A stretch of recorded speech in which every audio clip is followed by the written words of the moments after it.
Hi hello friends, welcome back. Premam സീരീസിൻ്റെ എല്ലാ എപ്പിസോഡും ഞാൻ ഈ ഒരു ചാനലിൽ അപ്ലോഡ് ചെയ്യാറുണ്ട്. നിങ്ങൾക്ക് ഈ ഒരു ചാനൽ ഇഷ്ടമാവുകയാണെങ്കിൽ ഒരു ലൈക്കും ഹൈപ്പും ഒക്കെ തന്ന് സബ്സ്ക്രൈബ് ചെയ്ത് സപ്പോർട്ട് ചെയ്യാൻ മറക്കല്ലേ കേട്ടോ. വീഡിയോ ഇഷ്ടമാവുകയാണെങ്കിൽ തീർച്ചയായിട്ടും ഒരു ഹൈപ്പ് തന്ന് സപ്പോർട്ട് ചെയ്യണേ. അധ്യായം 603. ലാവണ്യയുടെ ചതി സഞ്ജയ് അറിയുമോ? പെട്ടെന്നാണ് ലാവണ്യയുടെ ഫോൺ ഉച്ചത്തിൽ റിങ് ചെയ്തത്. ഈ ഒരു സമയത്ത് ആരായിരിക്കും തന്നെ വിളിക്കുന്നത് എന്നറിയാനുള്ള ആ ഒരു വല്ലാത്ത ആകാംക്ഷയോടുകൂടെ തന്നെ ലാവണ്യ വേഗം തന്നെ ഫോൺ എടുത്ത് നോക്കുകയാണ്. ഡിസ്പ്ലേയിൽ തെളിഞ്ഞു നിൽക്കുന്ന ആ ഒരു പേര് കണ്ടതോടുകൂടെ തന്നെ ലാവണ്യ ശരിക്കും അങ്ങ് ഞെട്ടി. പെട്ടെന്ന് തന്നെ ഞെട്ടിത്തെറിച്ച് പോവാണ് ലാവണ്യ. കാരണം അത് മറ്റാരുടേതുമല്ല, ലാവണ്യക്ക് നന്നായിട്ടറിയാം ആ വിളിക്കുന്നത് സാക്ഷാൽ സഞ്ജയ് മുഖർജി തന്നെയാണ് എന്ന്. ആ നിമിഷം പെട്ടെന്നൊരു വല്ലാത്ത ഭീതി അവളുടെ ഉള്ളിൽ പടരാൻ തുടങ്ങി. സഞ്ജയ് മുഖർജി, അവളുടെ അധരങ്ങൾ ആ പേര് പതുക്കെ മന്ത്രിക്കുകയാണ്. പക്ഷേ ഈ ഒരു സമയത്ത് സഞ്ജയുടെ കോൾ അവൾ അത്ര പതിവുള്ളതൊന്നും അല്ലല്ലോ, തീരെ പതിവില്ലാത്ത ഒന്നാണത്. അതുകൊണ്ട് തന്നെ അവൾക്ക് വല്ലാത്ത ഭയം തോന്നി. അപ്പോൾ തീർത്തും അപ്രതീക്ഷിതമായിട്ട് വന്ന ആ ഒരു ഫോൺ കോള് ലാവണ്യെ അക്ഷരാർത്ഥത്തിൽ അങ്ങ് ഞെട്ടിച്ചു. ലാവണ്യയുടെ മിഴികൾ ഭയത്താൽ പിടയുകയാണ്. ആരെങ്കിലും എവിടെയെങ്കിലും ഒളിഞ്ഞു നിന്ന് തന്നെ നിരീക്ഷിക്കുന്നുണ്ടോ എന്ന് അവൾ വല്ലാതെ സംശയിച്ചു. വല്ലാത്തൊരു ഭീതിയോടുകൂടെ അവൾ ചുറ്റും നോക്കി. എന്താ ലാവണ്യ, എന്തു പറ്റി? അവളുടെ മുഖഭാവം കണ്ടുകൊണ്ട് തന്നെ അലക്സ് ചോദിച്ചു. അവൻ്റെ ആ ചോദ്യത്തിനു മുന്നിൽ ഒന്ന് പതറിയെങ്കിലും ലാവണ്യ മുഖത്ത് പ്രസന്നത വരുത്താൻ പരമാവധി ശ്രമിച്ചു. എനിക്കൊരു അർജന്റ് കോള് വരുന്നുണ്ട് എന്ന് അവൾ ഇങ്ങനെ പറഞ്ഞു. അവളുടെ ശബ്ദത്തിൽ ഒരു ഗൗരവമൊക്കെ നിറഞ്ഞിട്ടാണ് അവൾ സംസാരിക്കുന്നത്. ലാവണ്യ ഓക്കെ അല്ലേ? അവളുടെ മുഖത്ത് വല്ലാത്ത ടെൻഷനൊക്കെ വന്നിരുന്നു. പക്ഷേ എന്തോ മുഖത്ത് എന്തോ ഒരു ടെൻഷനുണ്ടല്ലോ, എന്തെങ്കിലും പ്രശ്നമുണ്ടോ എന്ന് അവളെ തന്നെ നോക്കിക്കൊണ്ട് നിന്ന് അലക്സ് ചോദിച്ചു. എനിക്ക് കുഴപ്പമൊന്നുമില്ല അരുൺ, എനിക്കൊരു അത്യാവശ്യ ഫോൺ കോളാണ് വന്നത്. എനിക്കത് ഹാൻഡിൽ ചെയ്താൽ മതിയായിരിക്കും എന്നൊക്കെ വല്ലാത്തൊരു വെപ്രാളത്തോടു കൂടിയാണ് ലാവണ്യ ഇത് പറഞ്ഞു തീർത്തത്. അത്രയും പറഞ്ഞിട്ട് പെട്ടെന്ന് തന്നെ ലാവണ്യ അവിടെ നിന്നും ഫോണുമായി എഴുന്നേറ്റ് ധൃതിയിൽ അങ്ങ് പുറത്തേക്ക് നടന്നു. അവളെ തൻ്റെ വഴിക്ക് കൊണ്ടുവരുന്നതിന് മുൻപേ തന്നെ അവൾ അവിടെ നിന്നും എഴുന്നേറ്റ് പോയല്ലോ എന്ന് അലക്സ് വിചാരിച്ചു. ഇതൊക്കെ കണ്ടപ്പോൾ അലക്സിന് എന്തോ ഒരു വല്ലാത്ത അസ്വസ്ഥത തോന്നുകയാണ്. ഇനി എങ്ങാനും അവൾ നിശ്ചയിച്ചു വെച്ചിരിക്കുന്ന അല്ലെങ്കിൽ അവർ നടത്താൻ ഉദ്ദേശിക്കുന്ന ഈ ഒരു പ്ലാന് അത് പാടെ അങ്ങ് ഫ്ലോപ്പായി പോകുമോ എന്നൊക്കെയുള്ള വല്ലാത്ത ഭയമായിരുന്നു അലക്സിൻ്റെ മനസ്സിൽ. ഇനിയിപ്പോൾ ഈ ഫോൺ വന്ന വഴിക്ക് അവൾ അങ്ങ് പോകുമെന്നൊക്കെ കരുതിക്കൊണ്ട് തന്നെ അവൾ അവിടെ പിന്തുടരാൻ തന്നെ അലക്സ് തീരുമാനിക്കുകയാണ്. അവൾ എങ്ങാനും തൻ്റെ കയ്യിൽ നിന്നും വഴുതിപ്പോയി കഴിഞ്ഞാൽ ഞങ്ങൾ ഉദ്ദേശിച്ച പ്ലാനൊക്കെ പാഴായി പോകുമെന്നുള്ള ആ ഒരു അലക്സിന് വളരെ നന്നായിട്ട് തന്നെ അറിയാമായിരുന്നു. ഇതുപോലൊരു സുവർണാവസരം ഇനി കിട്ടിയെന്നും വരില്ല. അതുകൊണ്ട് തന്നെ ലാവണ്യെ കൂടുതൽ തൻ്റെ കൂടെ പിടിച്ചു നിർത്താനുള്ള എന്ത് വഴിയും എടുക്കണമെന്നൊക്കെ അലക്സ് ഉറപ്പിച്ചു തീരുമാനിച്ചു. ലിഫ്റ്റിൽ കയറി അലക്സ് വേഗം ഗ്രൗണ്ട് ഫ്ലോറിലേക്ക് വന്നിറങ്ങുകയാണ്. താഴെ എത്തിയപ്പോൾ ലാവണ്യയുടെ ആ ഒരു കാൽപാദത്തിൻ്റെ ശബ്ദം അവൻ വ്യക്തമായിട്ട് തന്നെ കേൾക്കുന്നുണ്ടായിരുന്നു. അവൾ അകന്നകന്നു പോകുന്നതായിട്ടാണ് അലക്സിന് ഫീൽ ചെയ്യുന്നത്. അലക്സും തൻ്റെ സമയം ഒട്ടും പാഴാക്കാതെ ശബ്ദം കേട്ട ദിക്കിലേക്ക് നോക്കി വളരെ വേഗത്തിൽ തന്നെ നടക്കുകയാണ്. ലാവണ്യയുടെ ലോബിയുടെ അങ്ങേയറ്റത്ത് എത്തിയത് കണ്ടതും അവളെ അലക്സ് ഉറക്കെ വിളിച്ചു, ലാവണ്യ. പക്ഷേ ഫോണിൽ വല്ലാതെ സംസാരിക്കുന്നത് കൊണ്ട് തന്നെ അവൾക്ക് അവൻ വിളിച്ചതൊന്നും കേട്ടതേയില്ല. ലാവണ്യ വളരെ ധൃതിയിൽ തന്നെ മുന്നോട്ട് നടന്നു പോവാണ്. അലക്സും അവളുടെ ഒപ്പം തന്നെ എത്താൻ പരമാവധി ശ്രമിക്കുന്നുണ്ട്. പ്രധാന വാതിൽ കടന്ന് ലാവണ്യ ഹോട്ടലിൻ്റെ പുറത്തേക്ക് ഇറങ്ങിയതും അലക്സ് അവളുടെ കുറച്ചും കൂടി അടുത്തേക്കായി ഓടിയെത്തുകയാണ്. ഇല്ല സഞ്ജയ്, ഞാൻ എവിടെയും പോയിട്ടില്ല. നിങ്ങളുടെ കൂടെ അല്ലാതെ ഞാൻ എങ്ങോട്ടേക്ക് പോവാനാണ്? Sanjay please please believe me, Lavanya ഫോണിലൂടെ സഞ്ജയോടായിട്ട് പറയുന്നത് അലക്സ് കേട്ടു. ലാവണ്യ, നീ ഇത് എവിടേക്കാണ് പോകുന്നത്? പുറത്തേക്കുള്ള ആ ഒരു സ്റ്റെപ്പ് ഇറങ്ങുന്നതിന് മുൻപേ തന്നെ അലക്സ് ഓടിക്കൊണ്ട് തന്നെ ലാവണ്യോടായിട്ട് ചോദിച്ചു. ലാവണ്യ പക്ഷേ വല്ലാത്തൊരു പേടിയോട് കൂടി തന്നെ ഫോണിൽ സഞ്ജയോട് സംസാരിക്കുന്നതിനോട് മാത്രമാണ് കോൺസെൻട്രേഷൻ നൽകിയിരുന്നത്. അലക്സ് പറഞ്ഞതോ ചോദിച്ചതോ ഒന്നും തന്നെ അവൾ കേട്ടതേയില്ല. പക്ഷേ അവളുടെ അടുത്തേക്ക് എത്തുമ്പോഴും അപ്പോഴും ഒരു ടാക്സി വന്ന് ലാവണ്യ അതിലേക്ക് കയറുന്നത് അലക്സ് കണ്ടു. ആ കാഴ്ച കണ്ട് ലാവണ്യ എന്ന് അലക്സ് വല്ലാത്ത നിരാശയോടെ വിളിച്ചു. അവനോട് യാത്രാമൊഴി പോലും പറയാതെ ലാവണ്യ അവിടെ നിന്നും വേഗത്തിൽ തന്നെ പോവുകയാണ് ചെയ്തത്. ലാവണ്യയുടെ ഭാഗത്ത് നിന്നുള്ള ആ ഒരു നീക്കം അലക്സിനെ ശരിക്കും ആശയക്കുഴപ്പത്തിലാക്കി. സഞ്ജയുടെ കോൾ വന്നപ്പോൾ തന്നെ അവൾ ആകെ പരിഭ്രമിച്ചു പോയിരുന്നു. അതുകൊണ്ടാണ് പിന്നീട് ഒരു നിമിഷം പോലും അവിടെ നിൽക്കാതെ അവൾ അവിടെ നിന്നും നടന്നു പോയത്. ലാവണ്യ കയറി ആ ഒരു ടാക്സി അകന്നു പോകുന്നത് നോക്കി വല്ലാത്ത അസ്വസ്ഥയോടുകൂടെ തന്നെ അലക്സ് അവിടെ തന്നെ നിന്നു. തങ്ങളുടെ പദ്ധതിയൊന്നും നടപ്പിലാക്കാൻ പറ്റാത്തതിൽ അവന് വളരെയധികം വിഷമം തോന്നി. ജീവിതത്തിൽ ആദ്യമായിട്ടാണ് പ്ലാൻ ചെയ്ത കാര്യം ഒന്നും തന്നെ പകുതി വഴിയിൽ വെച്ച് ഫ്ലോപ്പാവുന്നത്. ഉദ്ദേശിച്ച കാര്യം നടക്കാത്തത് കൊണ്ട് തന്നെ ഈ മിഷനിൽ താൻ പൂർണ്ണമായി പരാജയപ്പെട്ടതുപോലെ അലക്സിന് തോന്നി. ആദ്യമായിട്ടാണ് പരാജയം എന്നുള്ള ആ ഒരു പേര് തന്നെ അലക്സ് കേൾക്കുന്നത്. അവനെ തഴുകിപ്പോയ ആ ഒരു തണുത്ത കാറ്റ് അവൻ്റെ ഉള്ളിലെ എല്ലാ വികാരങ്ങളെയും ആളിക്കത്തിക്കുകയാണ്. അവളുടെ മനസ്സിലെ പദ്ധതികളൊക്കെ തനിക്ക് എങ്ങനെയെങ്കിലും ചൂഴ്ന്നെടുക്കാൻ കഴിയുമായിരുന്നു. വിനോദും കൂടെ തൻ്റെ കൂടെ ഉണ്ടായിരുന്നുവെങ്കിൽ എന്നൊക്കെ അവൻ ഒരു വേള അങ്ങനെ ചിന്തിച്ചു തുടങ്ങി. പക്ഷേ അതൊക്കെ ചോർത്തിയെടുക്കാൻ കഴിയുമെന്ന പ്രതീക്ഷയിലാണ് ഇന്നുവരെ ഇരുന്നത്. തന്നെ കാത്തിരിക്കുന്ന സിദ്ധാർത്ഥ സാറിനോട് ഇനി താൻ എന്ത് മറുപടി പറയുമെന്നൊക്കെ ചിന്തിച്ചു തുടങ്ങാൻ അവന്. അത്രയും ബ്രില്യൻ്റ് ആയിട്ടുള്ള ഒരു പ്ലാനൊക്കെ ചെയ്തിട്ട് അവളെ തൻ്റെ വരിയിൽ കൊണ്ടുവന്നതാണ്. പക്ഷേ അവസാന നിമിഷം എല്ലാം അങ്ങ് പിടിപ്പെട്ടു പോയി. ഇരുവരെയും പിന്തുടർന്ന് ഹോട്ടൽ റൂമിലെത്തിയ വിനോദ് ഇതെല്ലാം കാണുന്നുണ്ടായിരുന്നു. ലാവണ്യ കാറിൽ കയറി പോകുന്നതും അലക്സ് നിരാശയോടെ നോക്കി നിൽക്കുന്നതെല്ലാം തന്നെ വിനോദ് ദൂരെ നിന്ന് കാണുന്നുണ്ടായിരുന്നു. ഇതേ സമയം വിനോദ് കാറ് കൊണ്ട് തന്നെ ആ ഒരു എൻട്രൻസിലേക്ക് പതുക്കെ വന്നു. എന്തൊക്കെയോ ചിന്തയിൽ മുഴുകിയിരുന്നതിനാൽ തൻ്റെ അടുത്തേക്ക് വന്നിരുന്ന ആ ഒരു കാറിൻ്റെ ശബ്ദം പോലും അലക്സ് ശ്രദ്ധിച്ചതേയില്ല.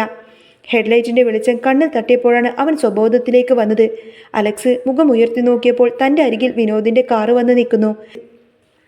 അവന് ഫേസ് ചെയ്യാൻ അലക്സിന് നല്ലതുപോലെ ബുദ്ധിമുട്ട് തോന്നി. താൻ ഉദ്ദേശിച്ച കാര്യമൊന്നും നടന്നില്ല എന്ന് വിനോദിൻ്റെ മുഖത്ത് നോക്കി പറയാൻ അവനും വലിയ പ്രയാസമായിരുന്നു. അലക്സേ വാടാ. ആ വിൻഡോ ഗ്ലാസ് താഴ്ത്തിക്കൊണ്ടാണ് വിനോദ് വിളിച്ചത്. അലക്സ് ഒന്നും മിണ്ടാതെ കാറിനുള്ളിലേക്ക് കയറിയിരുന്നു. അവൻ കയറിയിരുന്നതും വിനോദ് വണ്ടി വേഗത്തിലങ്ങ് മുന്നോട്ടെടുത്തു. ആ വലിയ നഗരത്തിൻ്റെ തിരക്കുകൾക്കിടയിലൂടെ അവരുടെ ആ ഒരു കാറ് കുതിച്ചു പായുകയാണ്. പക്ഷേ ഏറെ നേരം കഴിഞ്ഞിട്ടും അലക്സ് ഒന്നും മിണ്ടാതിരിക്കുന്നത് കണ്ടപ്പോൾ വിനോദ് നെറ്റിച്ചുളിച്ചു. വളരെ വിഷമത്തോടു കൂടി തന്നെ സീറ്റിലേക്ക് ചാരിയിരിക്കുന്ന തൻ്റെ സുഹൃത്തിനെ നോക്കി വിനോദ് ചോദിച്ചു, അലക്സേ നിനക്ക് എന്ത് പറ്റി?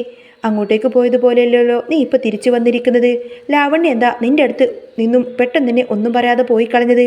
അവൾക്ക് നിന്നെ വല്ല സംശയം തോന്നിയോ എന്ന് വിനോദ് അലക്സിനോട് ചോദിച്ചു. ആദ്യമായ ഒരു മിഷൻ ഞാൻ പരാജയപ്പെട്ടിരിക്കുകയാണ് വിനോദ്. അവിടെ ഞാൻ നമ്മുടെ പ്ലാൻ പോലെ തന്നെ അവളെ ഞാൻ വളച്ചതാണ്. പക്ഷേ അവസാന നിമിഷം എന്ത് പറ്റിയെന്നറിയില്ല, അവൾക്കൊരു കോൾ വന്നു. അവൾ അപ്പം തന്നെ അവിടെ നിന്നും ഇറങ്ങിപ്പോയി. അലക്സിൻ്റെ ആ ഒരു ശബ്ദത്തിൽ തന്നെ പരാജയത്തിൻ്റെ വലിയൊരു ഭാരം നിറഞ്ഞിരുന്നു. ഏയ് നീ എന്തൊക്കെയാണ് ഈ പറയുന്നത്? ഇതൊന്നും ഒരു പരാജയമല്ല. നമുക്കിത് ആദ്യത്തെ ചുവടുവെപ്പായിരിക്കുമെന്ന് പറഞ്ഞ് തൻ്റെ ഇടത് കൈ കൊണ്ട് വിനോദ് അലക്സിൻ്റെ കൈ പിടിച്ചു ഈ ആശ്വാസവാക്കുകൾ പറയുകയാണ്. നമ്മൾ ഉദ്ദേശിച്ച ആ ഒരു ട്രാപ്പിലേക്ക് ലാവണ്യം വന്നതാണ്. പക്ഷേ ആ ഒരു സമയത്താണ് സഞ്ജയുടെ കോൾ വരുന്നത്. അവൾ ശരിക്കും പേടിച്ചു പോയതാണ്. ആ കോൾ വന്നതിന് ശേഷമാണ് അവൾ അവിടെ നിന്നും ഇറങ്ങിപ്പോയത് തന്നെ. കുറച്ച് സമയം കൂടി ലാവണ്യ എൻ്റെ ഒപ്പം ഉണ്ടായിരുന്നെങ്കിൽ അവൾ പറഞ്ഞത്, അല്ലെങ്കിൽ അവളുടെ ആ ഒരു തന്ത്രങ്ങളൊക്കെ എങ്ങനെയെങ്കിലും ഞാൻ കണ്ടുപിടിക്കുമായിരുന്നു എന്നൊക്കെ പറഞ്ഞ് അത്രയും അലക്സ് നിരാശയിലായിക്കൊണ്ടിരിക്കുകയായിരുന്നു. അവളുടെ പ്ലാൻ എന്താണെന്ന് നമുക്ക് മനസ്സിലാക്കാൻ പറ്റിയില്ല എന്നല്ലേ ഉള്ളൂ. ഇനി അതോർത്ത് നീ വിഷമിക്കൊന്നും വേണ്ട. കാരണം ലാവണ്യെ തറ പറ്റിക്കാനുള്ള ഒരു കിടിലൻ കാര്യം എനിക്ക് കിട്ടിയിട്ടുണ്ട് എന്ന് നമ്മുടെ വിനോദ് പറയും. എന്ത് തെളിവാ നിനക്ക് കിട്ടിയത് എന്ന് അലക്സ് വലിയ ആകാംക്ഷയോടെ ചോദിച്ചു. വിനോദ് ആ കാറ് വഴിയരികിലേക്കൊന്ന് ഒതുക്കിയിട്ട് നിർത്തി പോക്കറ്റിൽ നിന്നും ഒരു മൊബൈൽ എടുത്ത് ഗാലറി ഓപ്പൺ ചെയ്ത് കാണിച്ചു. ഇതിലെന്താ ഉള്ളത് എന്ന് അലക്സ് ആകാംക്ഷയോടെ വിനോദിനോട് ചോദിച്ചു. വിനോദ് ഒന്നും മിണ്ടാതെ തൻ്റെ മൊബൈൽ അവന് നേരെ നീട്ടി. പക്ഷേ അവൻ്റെ മുഖത്ത് ഒരു കുസൃതി ചിരി മാത്രമേ ഉണ്ടായിരുന്നുള്ളൂ. വല്ലാത്തൊരു ഉദ്യോഗത്തോടു കൂടെ തന്നെ ആ ഒരു മൊബൈൽ വാങ്ങിച്ചുകൊണ്ട് തന്നെ അവൻ സേവ് ചെയ്തു വെച്ച ആ ഒരു ഫോട്ടോയിലേക്ക് നോക്കി. ലാവണ്യ അലക്സിൻ്റെ ചുണ്ടിൽ ചുംബിക്കുന്ന ഒരു ഫോട്ടോയായിരുന്നു അത്. ഒരു വിശ്വാസക്കുറവ് പോലെയാണ് അലക്സ് വിനോദിനോട് ചോദിച്ചത്. എടാ അത് നിനക്ക് എവിടുന്ന് കിട്ടിയെന്ന്? വേറെയും ഫോട്ടോസ് ഉണ്ട്, നീ അതെല്ലാം തന്നെ നന്നായിട്ട് നോക്കിയെന്ന് വിനോദ് അമർത്തി ചിരിച്ചുകൊണ്ട് പറഞ്ഞു. അലക്സ് ആകാംക്ഷയോട് കൂടെ തന്നെ ഫോട്ടോസ് ഓരോന്നും നോക്കി. ലാവണ്യ അലക്സിനോട് ചേർന്ന് മുട്ടിയൊരുമി നിൽക്കുന്നത് അലക്സ് കണ്ടു. ഇതൊക്കെ നിനക്കെങ്ങനെ കിട്ടിയെന്ന് അലക്സ് അത്ഭുതത്തോട് ചോദിച്ചു. പക്ഷേ അലക്സിൻ്റെ അല്ലെങ്കിൽ വിനോദിൻ്റെ സൂക്ഷിച്ചു വെച്ചിരിക്കുന്ന ആ ഒരു ഗാലറിയിലുള്ള ഫോട്ടോ കിട്ടിയത് എങ്ങനെയാണെന്ന് ഒരിക്കൽ പോലും അലക്സിന് മനസ്സിലായില്ല. അല്ല, നീയും ഒരു ബാറിൻ്റെ ഉള്ളിലുണ്ടായിരുന്നോ? ഞങ്ങളുടെ കൂടെ നീയും ബാറിലുണ്ടായിരുന്നോ? അലക്സ് ചോദിച്ചു. നീ പോയതിന് പിന്നാലെ കാർ പാർക്ക് ചെയ്തിട്ട് ഞാനും ആ ബാറിലേക്ക് വന്നിരുന്നു. ആ വരവേതായാലും ഇപ്പോൾ ഉപകാരമായി. അവൾക്ക് നിന്നെ ഉമ്മ വെക്കാൻ തോന്നിയതും നന്നായി. അതുകൊണ്ട് എനിക്ക് കുറച്ച് കിടിലൻ ഫോട്ടോസൊക്കെ എടുക്കാൻ പറ്റിയല്ലോ എന്ന് വിനോദ് പതറിക്കൊണ്ട് അങ്ങനെ പാതി തമാശയായിക്കൊണ്ടൊക്കെ തന്നെ പറഞ്ഞു. പാതി കാര്യമായിട്ടാണ് പറഞ്ഞത്. ആ വൃത്തികെട്ടവളെ എന്നെ കയറി ഉമ്മ വെക്കുന്നത് ഞാൻ ഒരിക്കൽ പോലും പ്രതീക്ഷിച്ചിരുന്നതല്ല. ആ സമയത്തന്നെ ഞാൻ ആകെ ഞെട്ടിപ്പോയിരുന്നു. ലാവണ്യ ചുംബിക്കുന്ന രംഗം മനസ്സിലേക്ക് വരുന്നതും അലക്സിന് വല്ലാത്ത അറപ്പ് തോന്നി. അവൻ്റെ ചുണ്ട് തുറക്കുകയാണ് അവന്. ആ ഫോട്ടോസ് കണ്ടതോടുകൂടി തന്നെ അതുവരെ ഉണ്ടായിരുന്ന അവൻ്റെ ആ ഒരു നിരാശ പാടെ അങ്ങ് മാറിയിരുന്നു. ലാവണ്യ നിന്നെ ഉമ്മ വെക്കുന്നത് കണ്ട് ഞാനും ശരിക്കും ഞെട്ടിപ്പോയി. എങ്കിലും അത്ര പെട്ടെന്ന് അങ്ങനെയൊന്നും നടക്കുമെന്നൊന്നും ഞാൻ വിചാരിച്ചില്ല. വല്ലാത്തൊരു ജന്മം തന്നെയാണിത്. എന്തായാലും ലാവണ്യ നിന്നോട് അത്രയും ക്ലോസ് ആയിട്ട് പെരുമാറിയത് കൊണ്ട് തന്നെ എനിക്ക് നിങ്ങളിൽ എന്തെങ്കിലും അടുപ്പമുണ്ടെന്ന് സ്ഥാപിക്കുന്ന പറ്റുന്ന രീതിയിലുള്ള ഫോട്ടോസൊക്കെ എടുക്കാൻ എനിക്ക് പറ്റിയെന്ന് വിനോദ് പറഞ്ഞു. ഞാൻ ഏതോ കോടീശ്വരനാണെന്ന് വിചാരിച്ച അവൾ എന്നെ വശീകരിക്കാൻ വേണ്ടിയിട്ട് ഇന്ന് രാത്രി ഹോട്ടലിലേക്ക് പോലും വിളിച്ചത്. ആ ഹോട്ടൽ റൂം എടുക്കാൻ വരെ അവൾ എന്നോട് പ്ലാൻ ചെയ്തിരുന്നു. അതോടെ നമ്മൾ വിചാരിച്ചതിനപ്പുറമാണ് ലാവണ്യ എന്നുള്ളത് എനിക്ക് വളരെ വ്യക്തമായി മനസ്സിലായി. അലക്സിൻ്റെ മുഖത്ത് ലാവണ്യയോടുള്ള കടുത്ത മുഖത്ത് വെറുപ്പ് നിറഞ്ഞിരുന്നു. അവൾ ആള് കൊള്ളാലോ, എന്തായാലും ഈ ഫോട്ടോസ് വെച്ചിട്ട് നമുക്കൊരു കളി കളിക്കണം. ഈ കളിയുടെ ഗതി തന്നെ അത് മാറ്റിമറിക്കും. അതും പറഞ്ഞ് വിനോദ് അങ്ങ് പൊട്ടിച്ചിരിച്ചു. നിന്റെ മനസ്സിൽ എന്തെങ്കിലും ഐഡിയ ഉണ്ടോ എന്ന് അലക്സ് വിനോദിനെ നോക്കിക്കൊണ്ട് ചോദിച്ചു. എൻ്റെ മനസ്സിൽ അങ്ങനെ പ്രത്യേകിച്ച് ഐഡിയ ഒന്നുമില്ല. പക്ഷേ നമ്മുടെ കയ്യിൽ ഈ ഫോട്ടോസ് ഉള്ളത് കൊണ്ട് ഏത് രീതിയിൽ വേണമെങ്കിലും നമുക്കിനി മുന്നോട്ട് പ്രവർത്തിക്കാനൊക്കെ കഴിയുമെന്ന് വിനോദ് പറഞ്ഞു. അത് നീ പറഞ്ഞത് വളരെ ശരിയാണ്. സഞ്ജയ് അറിയാതെയാണ് അവൾ ലാവണ്യ മറ്റൊരു പുരുഷനുമായിട്ട് ഇങ്ങനെ ബന്ധം സ്ഥാപിക്കുന്നത്. ഈ ഫോട്ടോസ് എങ്ങാനും അവൻ കണ്ടു കഴിഞ്ഞാൽ പിന്നെ അതോടുകൂടെ ലാവണ്യ അവനെ ചതിക്കുകയാണെന്ന് സഞ്ജയ്ക്ക് കൃത്യമായി മനസ്സിലായിക്കോളും. ലാവണ്യക്ക് തന്നോട് പ്രണയമൊന്നുമില്ല എന്നും തന്നെ ഉപയോഗിക്കുന്നതിൽ പണത്തിനും പ്രശസ്തിക്കും വേണ്ടി മാത്രമാണെന്നുള്ളതൊക്കെ ഇത് കാണുമ്പോൾ തന്നെ സഞ്ജയ് തിരിച്ചറിയും. അപ്പോൾ പിന്നെ അവൾക്ക് പണി സഞ്ജയ് തന്നെ കൊടുത്തോളും. അലക്സ് പറഞ്ഞത് കേട്ട് വിനോദ് തലയാട്ടി. ഈ ഫോട്ടോസ് മറ്റാരും കാണാൻ ഒരിക്കലും ലാവണ്യ ആഗ്രഹിക്കുന്നില്ല, പ്രത്യേകിച്ച് സഞ്ജയ്. അവളുടെ വൃത്തികെട്ട കളികൾ പുറത്തു കൊണ്ടുവരാൻ ഈ ഫോട്ടോസ് നമ്മളെ ഒരുപാടധികം സഹായിക്കും. ലാവണ്യെ തകർക്കാൻ നമുക്ക് കിട്ടിയ ഒരു ഗോൾഡൻ ചാൻസാണിത്. ഈ അവസരം നമ്മൾ നല്ലതുപോലെ യൂസ് ചെയ്യണം. വിനോദ് വളരെ ഉറച്ച സ്വരത്തിലാണ് ഇതൊക്കെ പറയുന്നത്. അതെ, സ്റ്റാർഡം മീഡിയ തകർക്കാൻ വേണ്ടിയിട്ട് അവൾ ഉണ്ടാക്കിയ പ്ലാനൊക്കെ നമുക്ക് പൊളിച്ചെടുക്കണം. സത്യം പറഞ്ഞാൽ ഇപ്പോഴാണ് എനിക്കൊരു സമാധാനമായത്.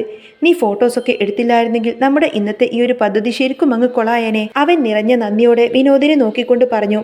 അലക്സിന്റെ മുഖത്ത് ഒരു വലിയ ശുഭാപ്തി വിശ്വാസം പടർന്നിരുന്നു. അവൻ നിന്റെ കൂടെ കൊഞ്ചിക്കൊഴിഞ്ഞിരിക്കുന്നത് കണ്ടപ്പോൾ തന്നെ എനിക്ക് പെട്ടെന്ന് തോന്നിയൊരു ഐഡിയ ആയിരുന്നു ഇത്. നമുക്ക് സിദ്ധാർത്ഥ സാറുമായിട്ട് ഒരു കാര്യം ആലോചിച്ചിട്ട് എന്ത് വേണമെന്നൊക്കെ തീരുമാനിക്കാമെന്ന് വിനോദ് ആലോചനയോടെ കൂടെ പറഞ്ഞു. അലക്സും അവൻ്റെ കൂടെ ഒരു അഭിപ്രായത്തോട് പൂർണ്ണമായി തന്നെ യോജിക്കുന്നുണ്ട്. പുതിയൊരു ലക്ഷ്യത്തോടെ വിനോദ് കാറ് മുന്നോട്ടെടുത്തു. അപ്പോഴേക്കും രാത്രി ഒരുപാടധികം വൈകിയിരുന്നു. ആ നഗരത്തിൻ്റെ തിരക്കുകൾക്കിടയിലൂടെ അവർ ലക്ഷ്യസ്ഥാനം നോക്കിക്കൊണ്ട് വണ്ടി മുന്നോട്ടോടിക്കുകയാണ്. പിറ്റേ ദിവസം രാവിലെ തന്നെ ബ്രേക്ക്ഫാസ്റ്റ് എല്ലാം കഴിച്ചുകൊണ്ടിരിക്കുമ്പോഴാണ് ഡോർബെൽ ശബ്ദമടിക്കുന്നത് കേട്ടത്. അന്ന് രാവിലെ പ്രത്യേകിച്ച് അതിഥികളൊന്നും വരാനില്ലാത്തത് കൊണ്ട് തന്നെ അവൾ വളരെ ശ്രദ്ധാപൂർവമാണ് നീലിമ വാതിലിൻ്റെ അടുത്തേക്ക് വന്നത് തന്നെ. പുറത്തേക്ക് നോക്കിയപ്പോൾ ഒരു ഡെലിവറി ബോയ് വന്നിരിക്കുകയായിരുന്നു. കുറേ കാർഡ്ബോർഡ് പെട്ടികളുമായിട്ടാണ് അവൻ അവളുടെ മുന്നിൽ നിൽക്കുന്നത്. നീലിമ ആ പെട്ടികളുടെ ലോഗോയിലേക്ക് നോക്കിയതും ബേബി ബെസ്റ്റിൻ്റെ ലോഗോ പതിപ്പിച്ച ഒരു പെട്ടിയാണെന്ന് നീലിമ അവിടെ കണ്ടത്.